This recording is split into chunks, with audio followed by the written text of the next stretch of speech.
اس وقت نے نئی جماعت بنا لی ہے تو اس کے متعلق کیا کہیں؟ Good luck. اچھا ہے, زیادہ جماعتیں ہونی چاہیے. میں تو اچھا ہے.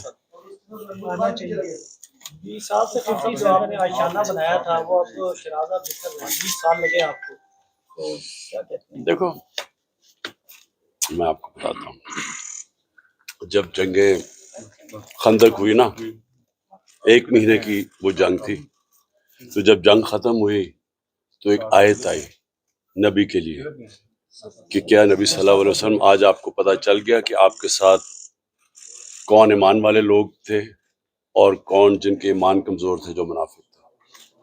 تو یہ تو ایک قسم کا اللہ نے کہا کہ یہ تمہارے لیے جو جنگ یہ مشکل حالات ہیں, اس کے اندر آپ کی اصل ٹیم نکل رہی ہے. چودھری پرویز لائی کی رہائی پھر ممکن نہیں ہوئی. 3 MP کے تحت ان کو نظر بند کر دیا گیا, اس پہ کیا کہنا؟ دیکھیں, ایک تو قانون ختم ہو گیا پاکستان میں, 7 اخلاقیات بھی ختم ہو گئی. یعنی کہ آپ قانون توڑتے ہیں تو کوشش بھی نہیں کرتے بتانے کے لیے کہ طاقتور قانون توڑ رہا ہے. یعنی اتنی ہٹ دھرمی سے قانون توڑا جاتا ہے اور طاقتور اپنی طاقت دکھا کے بتاتا ہے کہ یہاں جو میں کہتا ہوں وہ قانون ہے. تو پرویز الہی جو سٹینڈ لے گئے ہیں, میں تو سلام کرتا ہوں کہ اس عمر میں جس طرح کہ ان کو مشکلات کی سامنا کرنا پڑا, جس طرح رکھا گیا جیل میں, تو میں تو حیران ہوں کہ ہمارے جن کو میں سمجھتا تھا اپنی پارٹی میں نظریاتی ہیں, وہ ایسا پریشر نہیں لے سکے, اور جو باہر سے آئے ہیں پارٹی کے وہ اس طرح کا سٹینڈ لے گئے ہیں. میں تو سلام کرتا ہوں. اچھا خان صاحب, اگر 90 دن میں انتخابات نہ ہوئے تو کیا اسٹریٹجی ہوگی آپ کی؟ دیکھیں ہماری اسٹریٹجی کیا ہوتی ہے, 14 مئی کو سپریم کورٹ الیکشن اناؤنس کرتا ہے آئین کے مطابق, حکومت اس کی پرواہ نہیں کرتی. تو وہ تو مجھے تب ہی پتہ چل گیا تھا کہ یہاں آئین کی تو اب کوئی حکمرانی ہے ہی نہیں, تو اب تو جنگل کا قانون ہے. تو اب جنگل کے قانون میں جو مرضی چاہے کر دیں گے, لیکن اس سے ہوگا کیا؟ الیکشن جب بھی ہوگا تحریک انصاف جیتے گی انشاءاللہ. ایک مرتبہ پھر گرم ہو رہی ہیں کہ 2 4 5 روز 7 روز میں آپ کی گرفتاری ہو سکتی ہے, کیا سمجھتے ہیں؟ میں تیار ہوں, آپ تو بالکل اکیلا کر دیا گیا آپ کو. میں تو تیار ہوں گرفتاری کے لیے. آپ سمجھتے ہیں گرفتار ہونا مسئلے کا حل ہے؟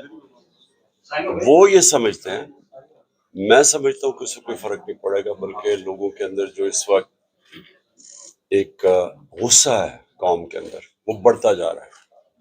کہ دیکھیں آپ جب ظلم کرتے ہیں نا, تو ظلم ڈنڈا تھوڑی دیر تک تو کام کر دیتا ہے, لیکن اس کا ریاکشن آتا ہے.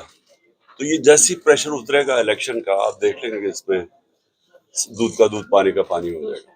اچھا, پارٹی پر پابندی اور آپ کی نااہلی کے حوالے سے آپ کیا کہیں؟ پارٹی پہ پابندی بھی کس طرح لگائیں گے پابندی, یعنی کیسے لگ سکتی ہے؟ اور دوسری چیز نااہلی انہوں نے کیسز اتنے کیے ہوئے ہیں, ایک بڑی جلدی کوشش کر رہے ہیں کہ 12 اگست سے پہلے کچھ نہ کچھ ہو جائے. وہ تو نظر آ رہا ہے کہ وہ سارے کیسز چھوڑ کے تو عمران خان کے اوپر اب توجہ ہے. عوامی حلقے کہہ رہے ہیں کہ IMF کا جو معاہدہ ہوا ہے وہ عوامی ڈیتھ وارنٹ پہ دستخط تھے, تو آپ نے بھی تو اس پر سائن کیے ہیں. دیکھیں ہم نے سائن اس لیے کیے ہیں کہ اگر ہم سائن نہ کریں تو یہ ڈیفالٹ کر جائے گا. اگر IMF اب پیسے نہیں دیتا, پاکستان ڈیفالٹ کر جائے گا. ڈیفالٹ کا لوگوں کو مطلب سمجھ آ جانا چاہیے کہ جتنی بھی آج مہنگائی ہے نا, اس سے دگنی ہو جائے گی, اور جو روپے کی قیمت ہے وہ اور نیچے چلی جائے گی. سو یہ تو صرف, حالانکہ ہمیں کرنا نہیں چاہیے تھا کیونکہ ہمارے اوپر جس طرح کا ظلم ہو رہا ہے, لیکن اس کے باوجود ملک کے لیے ہم نے سائن کیا, اس لیے کہ لوگوں کی تو, عام آدمی کا تو جینا مشکل ہو جانا تو جو ابھی بھی بڑا مشکل ہے, تو اس لیے وہ ڈیفالٹ سے روکنے کے لیے ہم نے ان کا ساتھ دیا. اگر آپ سمجھتے ہیں کہ مستقبل میں آپ کی گورنمنٹ بن سکتی ہے تو کوئی معاشی پلان بنایا ہے, کوئی معاشی ٹیم آپ کی ہے, آپ نے کیا پیپر ورک کیا ہے؟ معاشی پلان بن بھی رہا ہے, بڑی آؤٹ آف دا باکس چیزیں بھی لے کے آ رہے ہیں, کیونکہ اب عام قسم کی روایتی اکنامکس چلانے سے ملک ٹھیک نہیں ہوگا. یہ بڑے بڑے فیصلے کرنے پڑیں گے, اور وہ صرف تب وہ حکومت کر سکتی ہے جس کے پیچھے عوام کا مینڈیٹ ہو.